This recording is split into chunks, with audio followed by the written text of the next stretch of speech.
Well, welcome back everyone. Thank you for joining me today. Got a lot to cover today, so I'll be jumping around a little bit here. But this time we're changing it up a little bit. We're doing something a little bit more savory, two appetizers you can use during the holidays.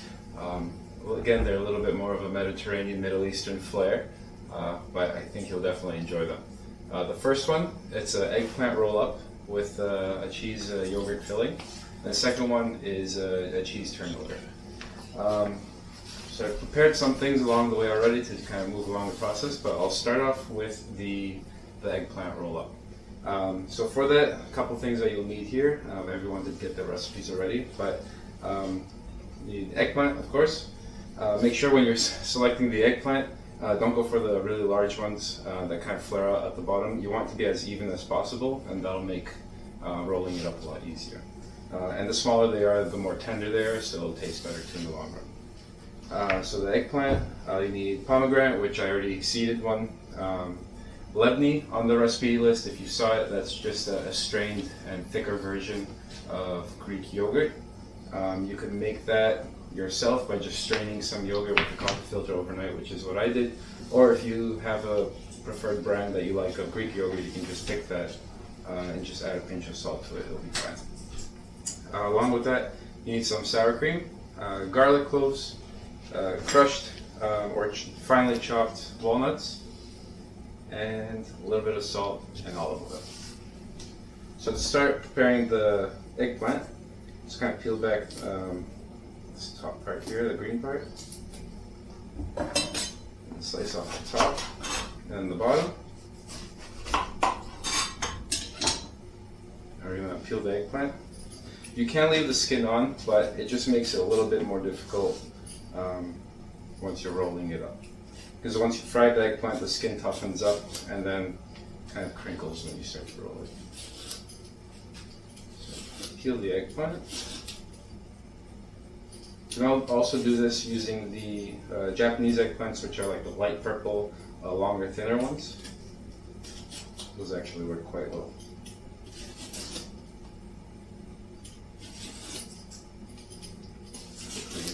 Peel.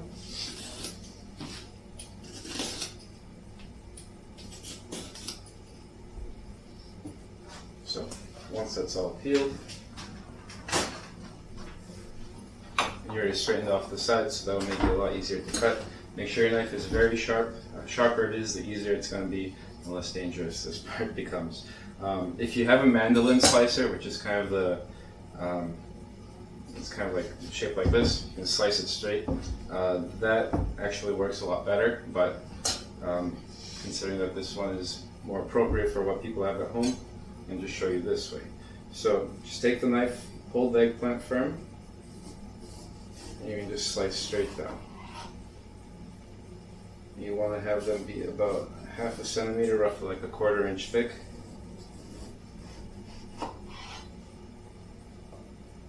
Just place the slices aside.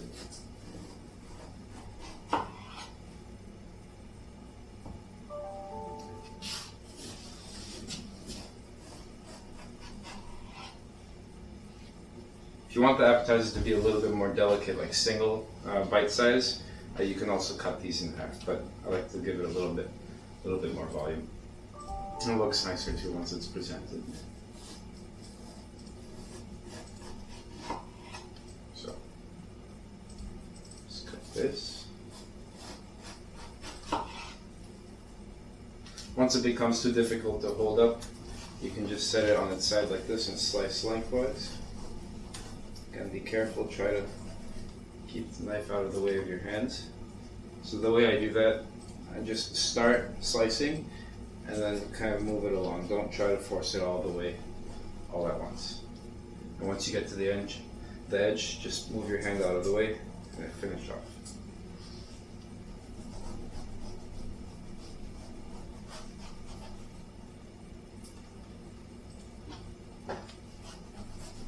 Like this.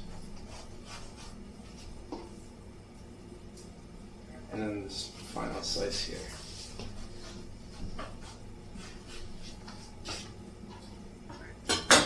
Once you have all the pieces, Next step is salting the eggplant. What that does is it just draws away some of the fluid, and that just helps remove some of the bitterness depending on the type of eggplant that you have, and also actually makes it a little bit softer and also seasons it. So that I already did here. With these eggplants, you can see water's kind of running off of it. So let me just take care of these guys first. Right here.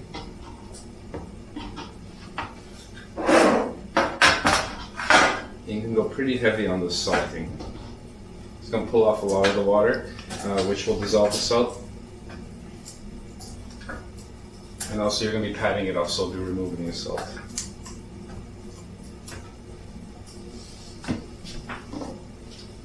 And just liberally cup it. Once that side is done, you flip them all over. And do the other side as well.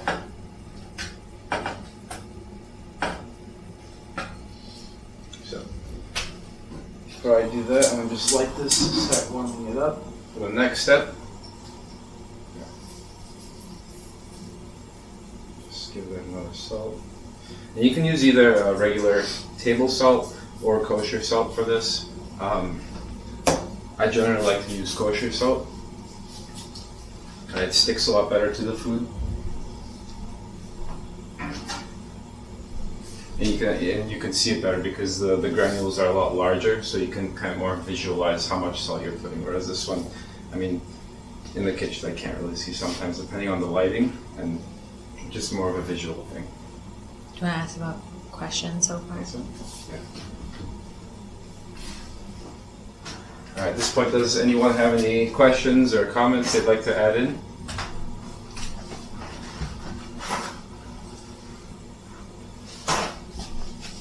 Not yet. Not yet, so okay. Alright, so moving on, while this heats up,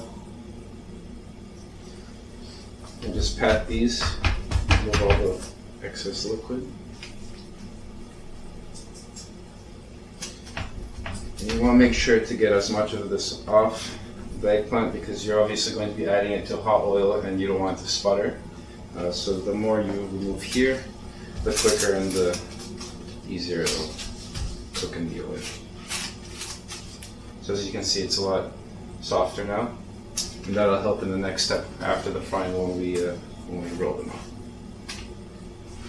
So once you pat these up, you can stack them.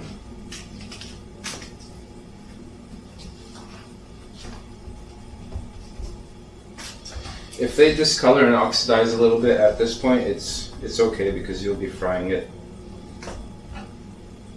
That's just naturally what happens once you cut eggplant, like a lot of vegetables.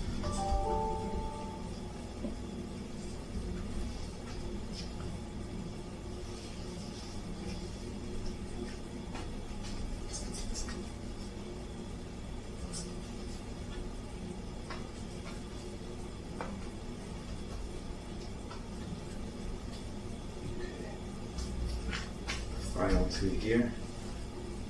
Alright, once that's hot enough, so I'm going to fry it. It's a shallow frying, so you don't want too much oil in here. Maybe a, quarter inch at most.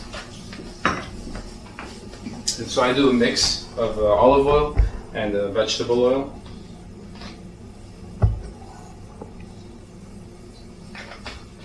There we go.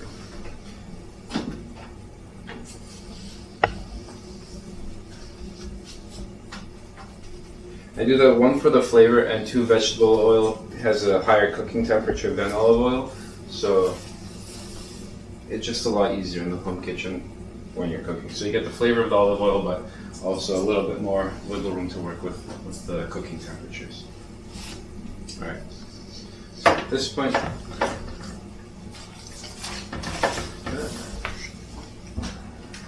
start frying the eggplant.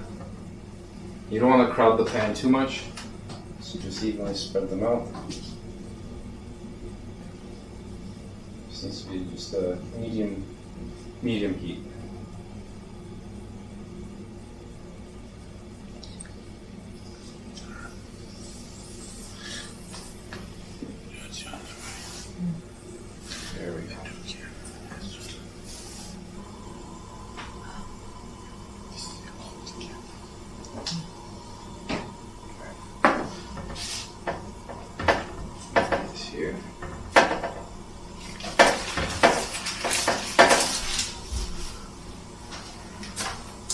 So for here, I've set up a sheet pan with some paper towels so you can drain on it after, once these are done frying.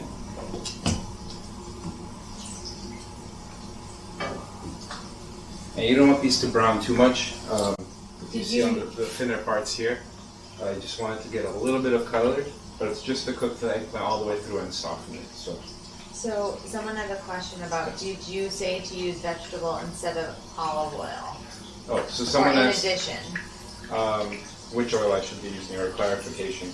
So I do a mix of both. I know on the recipe it says olive oil.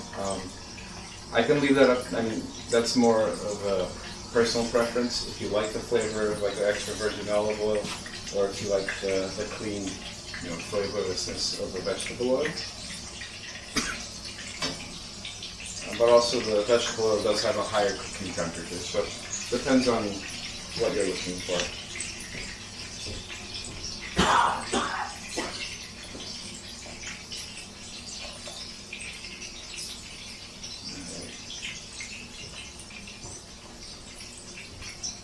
What is the name of these in Armenian? Is there a name or target? Annie's asking if there's a name for these in Armenian, and I honestly don't know. We'll just call them eggplant rolls. Eggplant roll. Actually, I was visiting Armenia a few years ago, and I went to my aunt's house, and that was the first time I actually had this, and she had it on the table. It's really good. Is this gluten-free? This, someone asking if it's gluten-free. No, I'm not.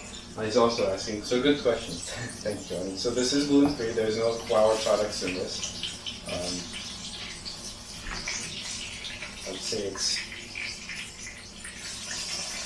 not necessarily a healthy or light option, just because of the amount of dairy in it and the frying aspect, but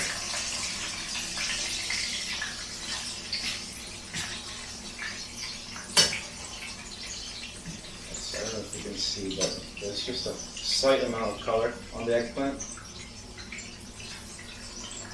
It's just slightly off. This is a thinner piece, so I'm just taking it out before and go straight onto the paper towel.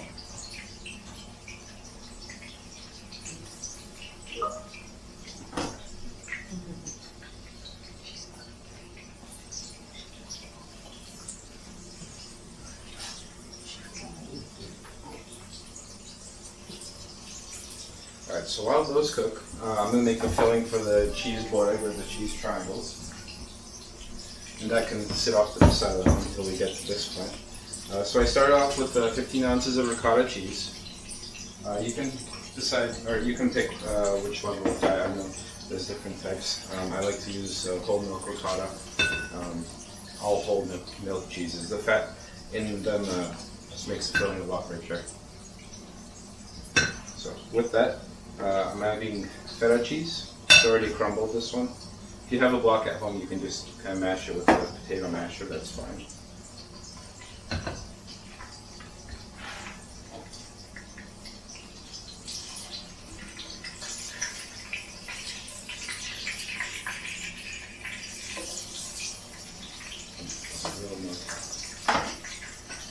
Alright, and I have Monterey Jack cheese here.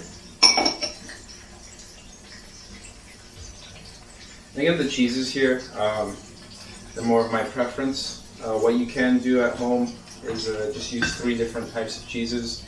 Use a creamy type, and a salty one, and then a very meltable, stretchy one like the Monterey Jack. And then you have the feta here as a salty one, and the creamy one is the ricotta. So you can change it up depending on what your preferences are.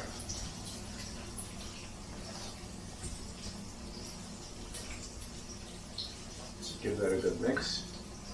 And I'm going to add 1 egg to it.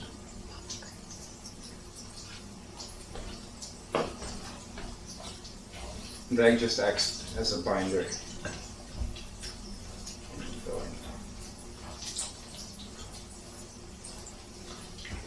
So very easy filling. You can use this with a puff pastry and a phyllo dough, either or. I'll be showing you both.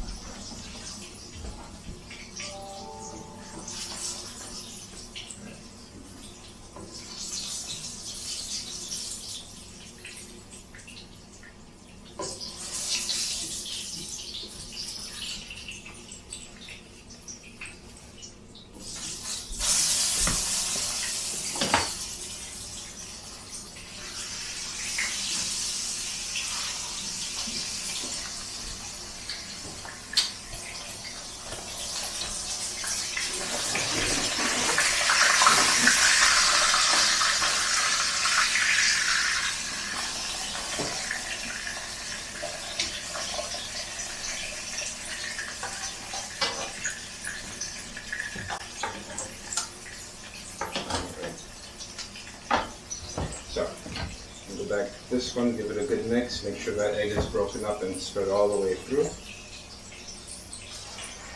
You can also add different things to this. You could add cooked spinach, chopped herbs if you'd like. I sometimes like to add parsley or dill or even sauteed caramelized onions. Those go really well in this. But that's up to, again, personal preference. A lot of the recipes today are adjustable depending on what your favorites are. That's why I like them.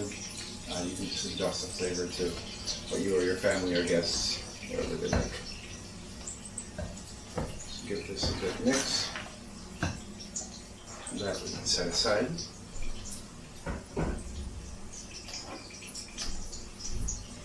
Okay. So going back to the eggplant.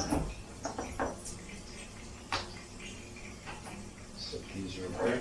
I'll just start chopping some of the ingredients. So for the dill, using fresh dill. You can use dried herbs, but I just like the flavor of fresh herbs a lot better. We're going to just pick it off the stem.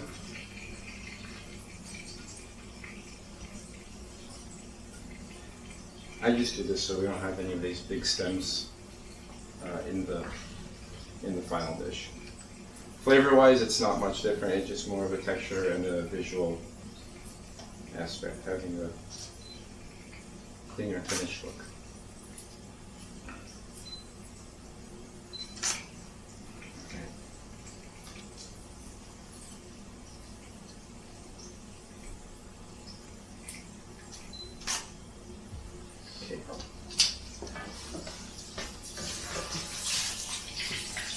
Little ones here.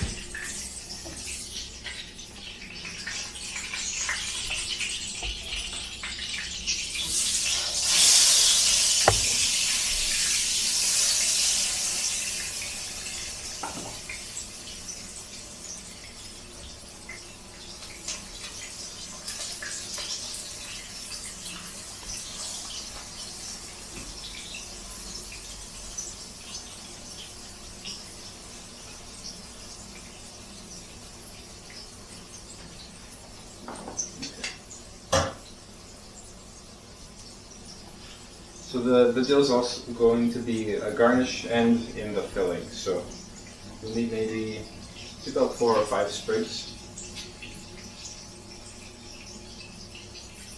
So I really like the flavor of dill.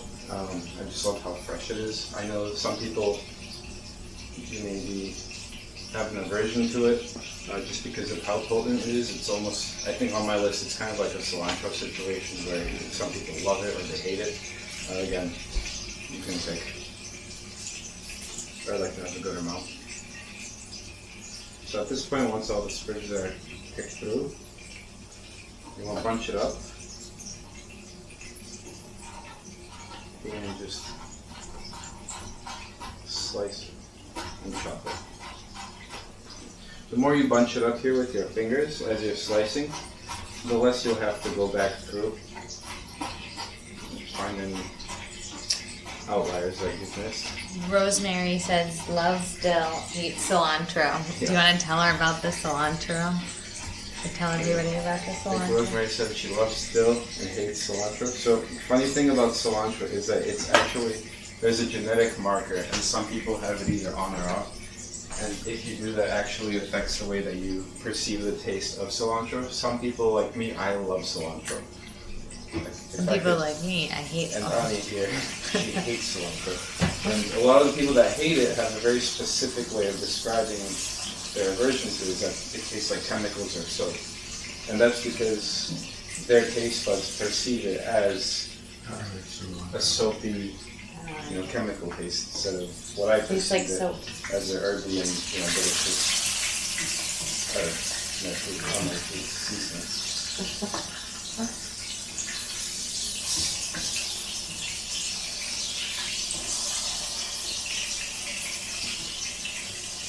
Alright, so almost done here. Ani, if you don't mind, can you get me a glass bowl from here? Yes. Okay. Alright. Let's work on these and we'll start the filling for this.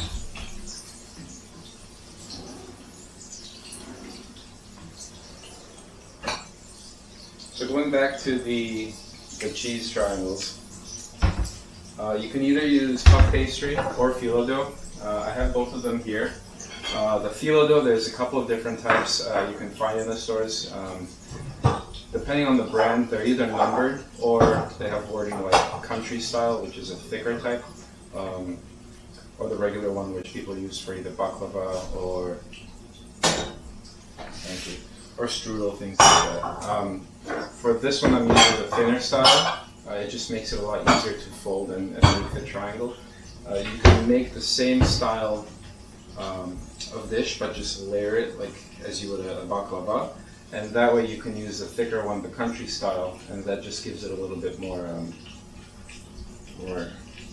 weight, I guess. Makes it a little bit heartier.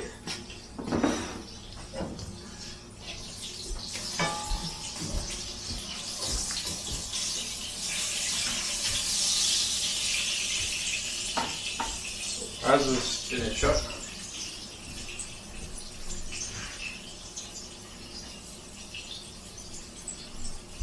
alright, so here we have the boereg. Boereg, good. Yeah. So again, that's the thickened yogurt, or you can just use a thick Greek yogurt, and that'll work just as fine. And the sour cream.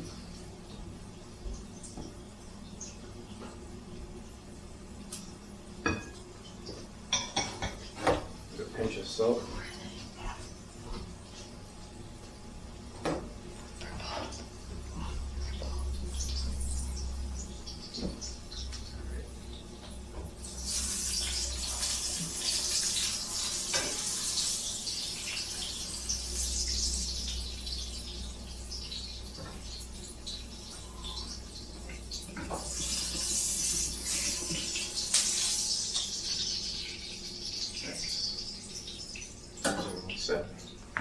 Alright, so you have the salt, the Lebni yogurt, and the sour cream here. Give it a quick mix. And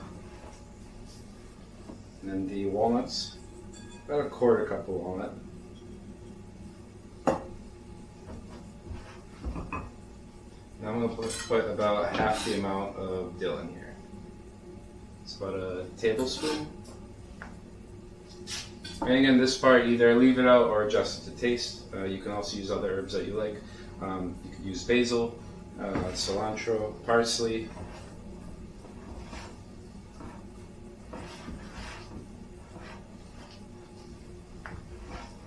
Just mix it up. And that should be a nice, thick, spreadable consistency that holds its shape when you hold it up like this.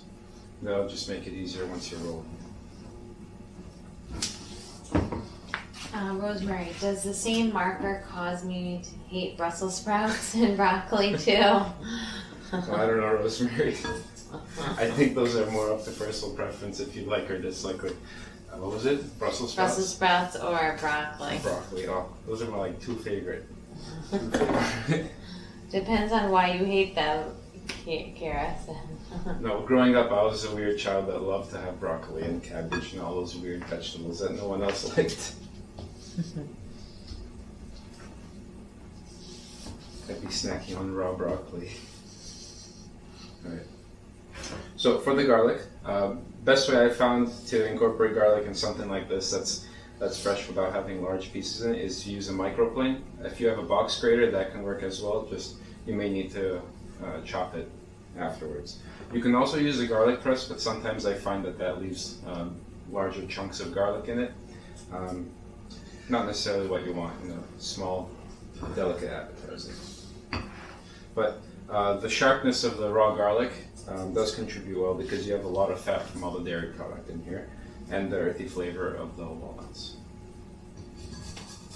So the recipe calls for 3 to 4 cloves. I'll leave that up to you guys.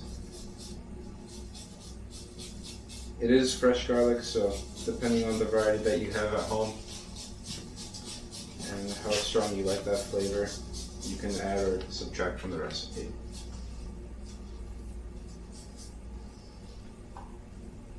So for this one, since these are larger cloves too, I'll just do 2. Just carefully you don't get your fingers on the microplane. These are very sharp, but they do a great job. So here you see some collected at the bottom. Just gonna tap it out. You can mix that in here as well.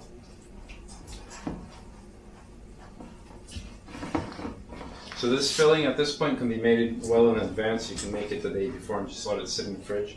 That'll let a lot of the flavors melt together better. Leah would like to know your opinion on the pre-peeled garlic sold at the store. How do you feel about that? Pre-peeled garlic. I mean, that's what this is. I do use it. I guess flavor-wise, it's relatively the same. Not much of a difference. Just check what country it comes from. Depending on what country they come from, it depends on how the food is processed. Any Asian countries, I've heard that there really kind of is a lack of how the food, or a lack of knowledge into how the food is produced, so I try to shy away from that. This one I know is grown and packaged in Spain. I just got it from the local, grocery store here, but definitely, buy local is a lot better. It's not necessarily how it's grown, but more of how it's processed. A lot of this is peeled by hand, so I like to know where the food's coming from. But generally speaking, I do buy the pre-peeled stuff. I stay away from the grated or mashed garlic that they sell in the little jars. That one kind of has a funky flavor that I don't want to have in my food. Alright. So at this point, let's give it a quick taste test.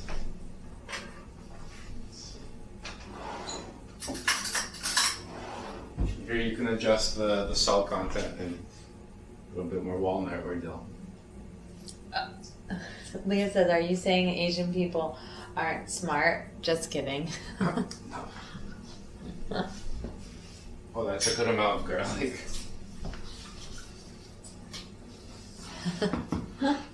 No, that actually did remind me though. So I was kind of reading up on where ingredients come from and things come from. One of the biggest, or I guess one of the items of food items that kind of has this loss of, what do you call it? There's almost like an international black market, and it ends up in a lot of American food stores, is honey. Because there's more of a demand of honey than there is actually produced by all the bees in the world. And so a lot of different producers have found ways to kind of adulter the honey itself and add other chemicals to it to bulk it up. So that one, definitely make sure you're getting it local. I know a lot of places around here, at least in Boston, have started to sell local honey. It's better to stick with that than something that comes from overseas. Alright. So just work on the same board here. So you have a filling here. There's a good amount of garlic, I can still feel it. It'll mellow out. I should like that. Alright. So, from here,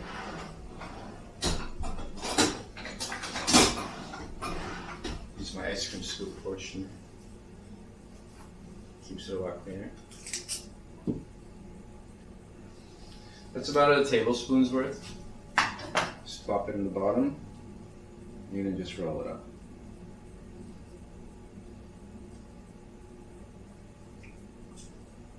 Oh, hold It's on. very easy. Move these out of the way so you guys can see it.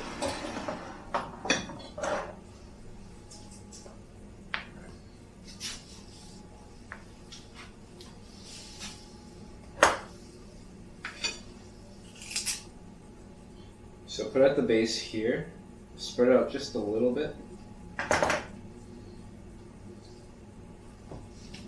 Just gonna roll it up just like that.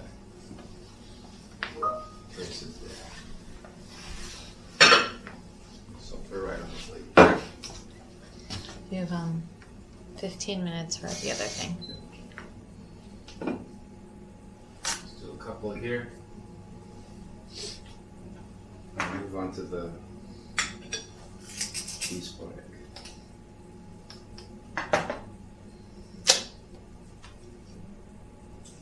It's almost like the Italian style eggplant rollatini, but that one is baked. This one is just fried.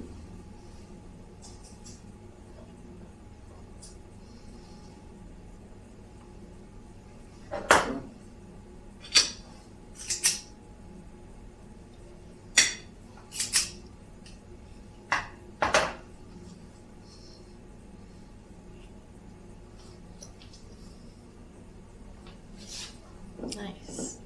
Here we go. And so to garnish, just put a little bit of dill on it.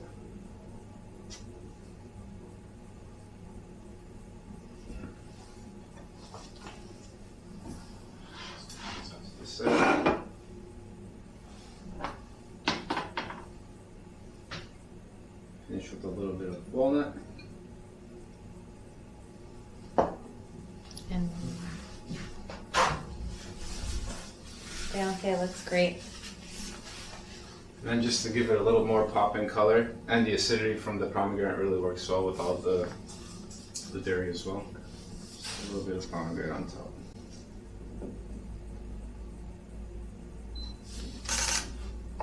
Alright. And this looks really nice, I think, on like the Christmas buffet spread as well. The red and green kind of plays into the season. It's a really nice addition too. So I'll put that right there. They can still see that, right? Mm-hmm. Okay, great. So let me just do a quick reset here and I'll move into the Cheese Boereg.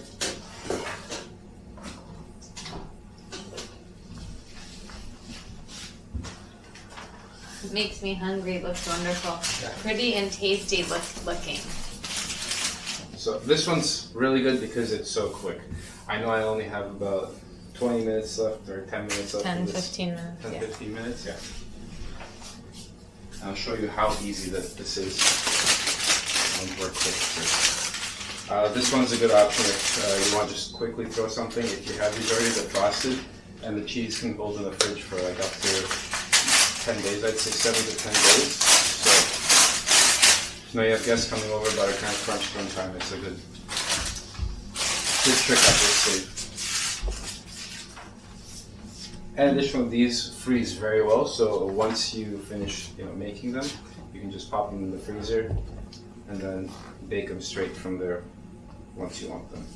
So this is puff pastry? Yeah. So the first one I'll show you is puff pastry. Just filling.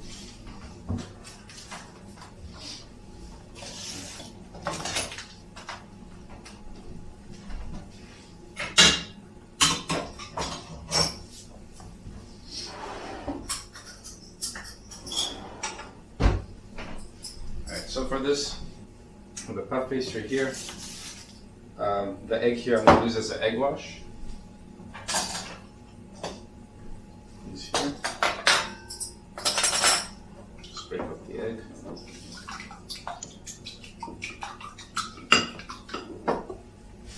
Alright, so for these ones it's more of a turnover style. Make sure it goes nice and soft. And this size, it's roughly, say 8 to 10 inches square. And you just cut it into quarters. These will be a bit larger, so it'll be like a single serving, larger appetizer. Sorry. Stumbling on my own words. So it's like a. So what's the filling? Did you already talk about the filling? So this is a filling that we made previously. So you want to put it in the center, spread it out just a little bit.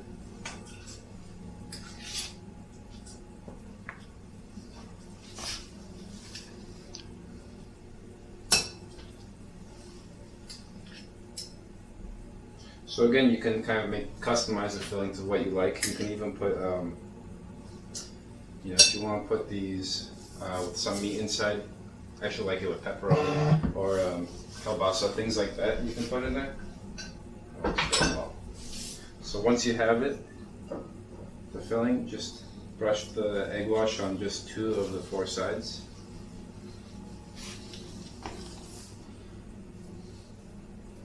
You want it to be very light. You take it in your hand like this, and just fold it up. So just corner to corner. And squeeze out as much air as possible. That'll help prevent it from bursting. So these are larger. This is more of like a brunch item you could do. These larger pieces. Or you can just cut the squares smaller. You can do 3 by 3 in the square and just make miniature versions of these.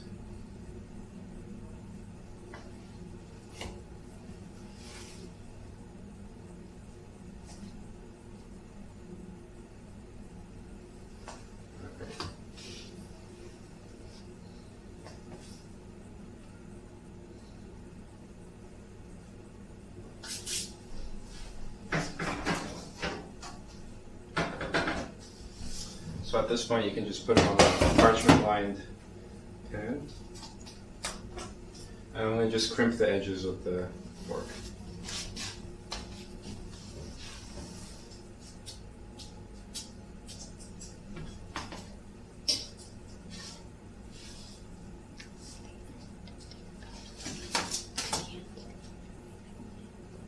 So first option here, pretty quick. Took about 3 minutes start to finish for these. And so these you can just bake after egg washing them, straight in the oven. Take about 15 to 20 minutes. Once it's a even golden brown and it's puffed up, they're ready to go.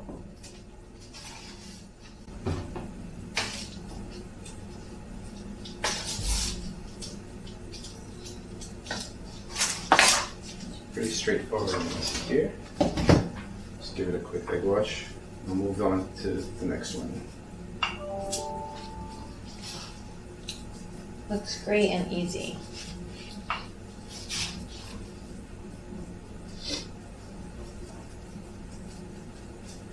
So the next one using the filo dough is a little bit more Difficult. I guess hands-on,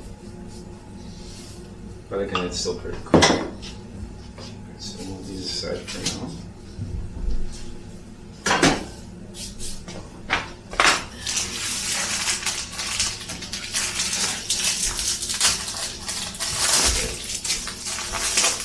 So for filo dough, you want to work quickly with it. It does dry out because it is so thin.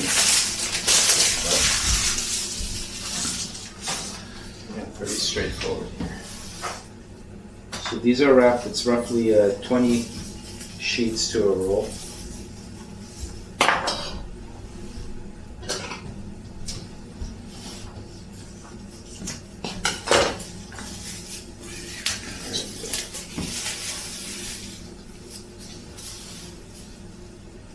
Very carefully open it up.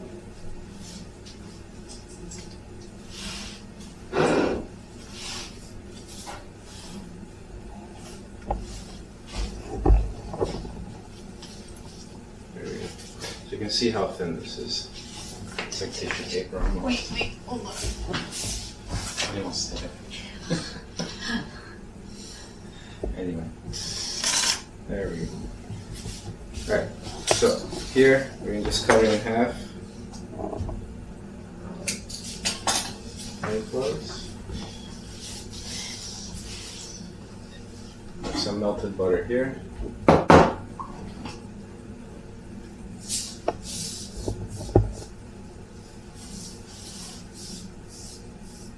Any questions? Quick brush, and we'll fold this over. Stick to it. Just move this out of the way for now.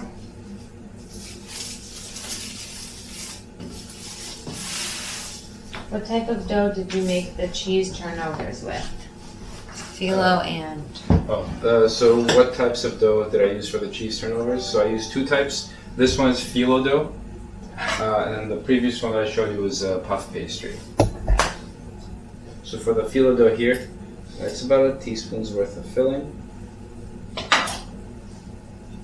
You know, just fold it up like a flag, so end-to-end triangle. And this first part, squeeze out the air. And just fold it up. kind of like origami. Yeah, so it's like a food origami. Just give it a little brush of butter. butter will help it stick as well. And just repeat this motion back and forth on itself.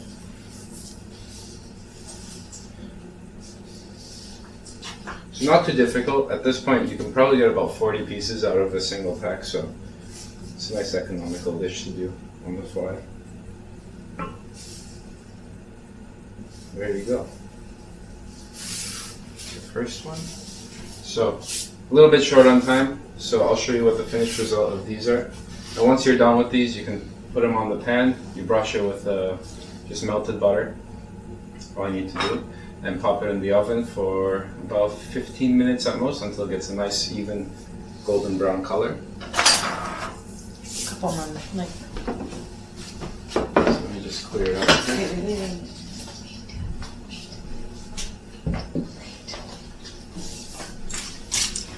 Nothing to do with it.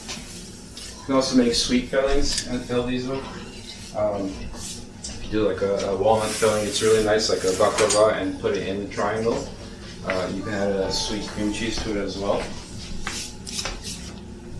And once you're done baking, put a light syrup over it. Nice option there. Little, probably like a new age dessert. I haven't really seen many people do that, but I think it's kind of cool if you combine the two. Did you brush the pastry dough with egg wash or butter? Is that the question? Yeah. Oh, so just to clarify, so the puff pastry option here, you would brush with egg wash, and then the triangles I made with the phyllo dough, you'd brush with melted butter. If you brush the phyllo dough with egg wash, I've noticed that it doesn't brown evenly and gets speckled look. It doesn't look too nice. The butter, once it soaks in, it's just a little bit more even in color. Give me this tray and I'll wear them. I'm just gonna bring over the cheese triangles here.